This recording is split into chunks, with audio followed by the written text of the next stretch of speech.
Salut à tous, Jean-François Balmer, l'acteur suisse naturalisé français, né en 1946 à Neuchâtel, est une figure emblématique du cinéma, du théâtre et de la télévision française. Connu pour des rôles marquants comme Charles Bovary dans Madame Bovary de Claude Chabrol, le commandant Rovert dans la série Boulevard du Palais ou encore Louis XVI dans la Révolution française. Il a reçu la Légion d'honneur en 2004 et l'Ordre des Arts et des Lettres en 2011. Sa carrière, riche quand même de plus de 150 films et de nombreuses pièces de théâtre, est marquée par une humilité et une versatilité qui lui ont valu une reconnaissance durable. À 79 ans, Balmer traverse malheureusement une période difficile, marquée par un accident survenu de fin 2023 qui a gravement affecté son élocution.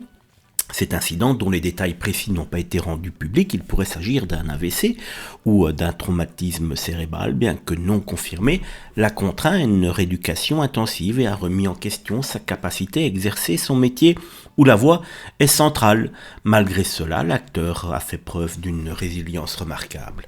En décembre 2023, il accorde déjà une interview émouvante pour évoquer ses souvenirs du film RAS de Yves Boisset sur la guerre d'Algérie, s'exprimant avec effort mais avec une gentillesse intacte.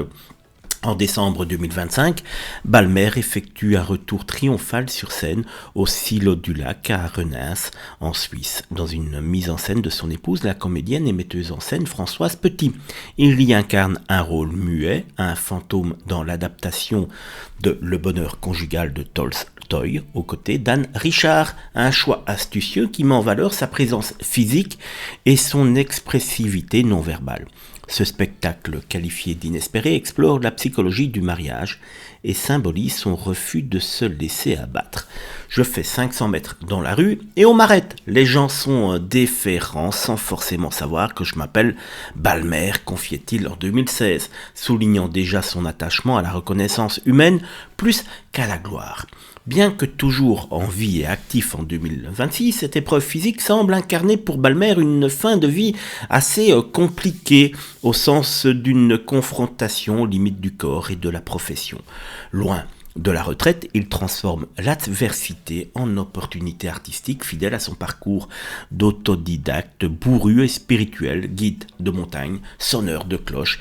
Il a tout essayé avant de conquérir Paris au conservatoire. Des rumeurs infondées de décès ont circulé par le passé, mais Balmer continue d'incarner une leçon de persévérance, rappelant que jouer, c'est du pilotage sur glace, il faut être délicat. Son histoire récente inspire, prouvant que l'art transcende les mots.